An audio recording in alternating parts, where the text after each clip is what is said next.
ese feƴƴi ɗon tonton Batimolo ko yewtere seeɗa liyam on e artiste ɓe surtout ni nouvelle génération. Nouvelle génération min miɗo weltaniɓe on to mi ɓuri ɓe weltanade ɓe waɗini goɗɗi mum ɗum hiɓe famotiri andi yimɓe arta yarno ɗo hari meɗen ko fittinaɓe min ina yoɓe change rythme ji maɓɓe ɗin koni rythme Afrique américain tan ɗo e ɗo Abidjan ni ni kono ɓeartaka culture meɗen kono si jama foppo yiɗi bewum tun an kadi yiɗi kon sena ɗum haray ko an tun ani bewum a yi joni ɓe mélange de ton faydu c'est bien fait. D'accord no ɓe woni yimirde noon no welde on oui min parte no welde no fi honɗum programme ji maɓɓe ɗin joni har kaɓe fukkitiɗo mbay ɓe jentitika komin yewtata kon joni ɓe faami artika rythme ji ɗumen faala haysi a modernise ay ɗa wawi windude Amadou ɗa wawi windude kadi Ahmadou a faami andi fof koye gotum compagnement goto no yaltinde 1000 morceaux oui ça c'est clair tonton Batimolo ko ɗon secret mo o tawata artiste ɓeɓen fof no ƴiwtiri ɓaawo mo secret mo ɗum kon ɗum écoute moi sa yiɗi hoore ma taho jama on yiɗete Allah wi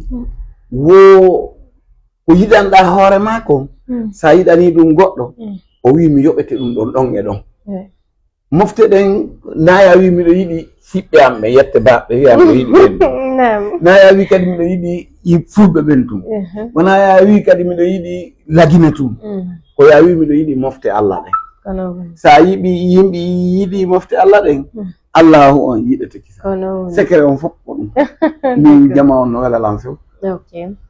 kadi si goɗɗo heɓi probléme mi tawi o tooña mi darantomo ha o anda mi ronku fi honɗum min ko honɗum mi supportata few ko fimo drogue sa mi tanata e yafoɗa violayɓe juuɓe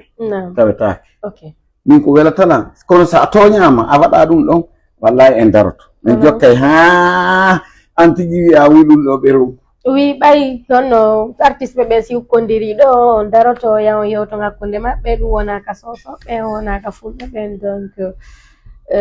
ɗum noon kadi ko buy noon simi faami c'est le fait que ɗon yiɗi jama on fof ko ɗum waɗi so tawi kadi fof no iwtiri ɓaawo waɗi yoni hara ko ɗum par ce que andi kamɓe fayɓe ɓen il faut ɓe heɓa goto moɓe hulata il faut ɓe heɓa goto moɓe accani il faut ɓe heɓa goto moɓe hersata ɓe faut ɓe heɓa goto ñaaɗanowoɓe ñaaɗanayɗo ɓe on noon ko min mi hulataɓe ɓayi ɓe welala ina ɗum ɗo waɗetake ɗum ɗo ko waɗete ɗum muñño fanku accu ɗum ɓe foole kadi ɓe jaɓa ko ɓe landade ɓe barkinde wallahi woniri wallahi tonton Batimolo ko wonno ɗo e taw mum tawi ɗon deƴƴi o ngala yaltinde sonji hari ko wonno marno ɗon e probléme a yi album ma spectacle wo spectacle pullo wi ñande wo faabela ñande go heɓata faabotoɗo ko album ko honɗum waɗanta album ma ko honɗum yimanta sa waɗi concert ma wono premier janvier o jonni no faaliraɗa noon fowto ɓayhina an tun woni lagina ɗo fowto kadi ha goɗɗum go ara kono a waɗi le premier janvier a waɗi décembre a waɗi septembre a waɗi octobre non kono noon on tigi no hani de tawde ono média ɓe yewta on andeji ko wondi ko kono woniri donc ɗum waɗi si taw gotay ɗon fowti seeɗa fowto seeɗa d'accord accana woɓɓe goo kadi nini ɗo mari songi jelu am banque yimuɗon wallinɗo ɓay miɗo andi simi landike on ɗo joni o yimi songi jelu ɗum ɗon garay no ɗuuɗi avant tout d'abord moi je suis un compositeur compositeur de molanaɗo hoore nde no heewi taf andi mi yewtete musique nawyantako musique kono wonɗa muutorade noon woɗɗa heɓude sa heɓano cuurum hakki kin iwi ka suudu arti ka musique sa heɓi auto hakki kin iwi auto arti ka musique sa heɓi téléphone hakki kin iwi téléphone arti ka musique jonno so tawiɗa heɓude ko arketeji maɗi e ko ñamata ko fippara yiɗa holno no jooɗi a compose ay ko falla min mi yaha studio mi naɓorta morceau mi waɗa recherche ka clavier imo non ɗon hoore mi waɗi recherche donc windata on enregistrata ka ala téléphone so yeeyi non ɗon on himi ɗon tun on manditoto ɗum noon no ay no ardiɗa ɗo ni no lettoriɗa ni ɗaɓɓutugolla mi wawi yimude ɗum ɗon mi hibana mi change mi watta ha tawa an tigi woni mulla tawa a wawa heɗinde on ɗo d'accord awa ɗon ɗo moƴƴi ni ko wona artiste ɓe nouvelle génération ko hombo wawɗon innude oɗo on respecti mo ka musique min ɓe fof ɗumɗo respecte ɓe yiyata sa heɓi ɓiɓɓe sappo a joɗɗini ɓe nder suuɗayni ko ɗo ɓurani lan o mayaki sa ɓe fof no yiɗi lan ɓe fof ɗumɗo respecte par ce que simi wiɓe ɓe gay baba wi'a simi yalti bimbi ha e futuro mi andata ko jelowi lan baba e maɓɓe ɓe teddini lan ɗum waɗi miɗo habbiɓe le 1er janvier yoɓe ar mariador place ko kamɓe woni yimɓe fayɓe ɓe wonɓe wulde mi yahay papa mi hewti lawɓe hiɓe ɗuuɗi mi wawata sittude mi acca na probléme joni noon ko hono tuma faala ɗo retraite de musique o ka onon ɗon musique on hikkamɓe wino mi yaw makka ko hanno yaho non andi enen ka leñol me en yata makka arte yimen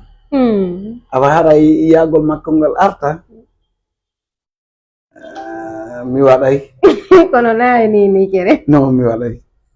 wande no ɗuuɗi ɗan on falaka yaade on falaka accitude musique o ngoɗum waɗi so on falaka yaade makka non mi accitay onde tuma dans quelque temps ɗum onde tuma no on innama yon yow makka kono on jaɓali yaade par ce que han joni ɗon teni e micro o on falaka tertago no andi min piiji bus no wodi komi ɗutti ɓe invitay lan ɗo dorde pays arawe suje mina désolé on yata min o sike mi tawa yaadu ɗum no weɗalan ha joygol tongol kono probléme hoyno toon seeɗa ko tata fayɓe ɓen waɗi mi yiɗa ɗum min mi yiɗa yagol jura clavier goto ma guitariste ɓe goto sago on ko avec l'orchestre complet hara ko ya waɗu spectacle sifa o min waɗude 19 personnes sur podium d'accord 19 personnes sur podium hara ɓen ɗon ko non stop donc ɗum ɗo waɗe le 1er janvier 4 heures de temps non stop. D'accord. C'est la première fois, il faut 1 heure de temps, 2 heures de temps non stop, mais ngalbe mais wadi no 3 heures de temps non stop, ngalbe 4 heures de temps. No ayar bandu no do itade me huli seeda. Ya da huli seeda. Huli seeda. D'accord. Ko non stop dani ko no. O mi anda. Ko hara fo tako. Non stop, oui. Oui. D'accord. Na ya de njama on ko tuju ko wonu so. Himutu ngara jama on. Aduna ko seeda. Yo ko ugiwo jakanonyega ko yimbe welduwo wayri ni lay few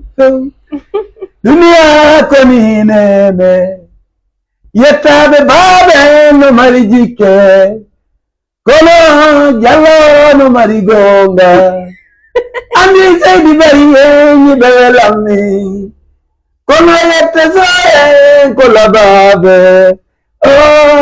dunia ko ni nene oy ko ugiwo jakano nyega oy donc c'est clair ko ugiwo no nyega ah oui.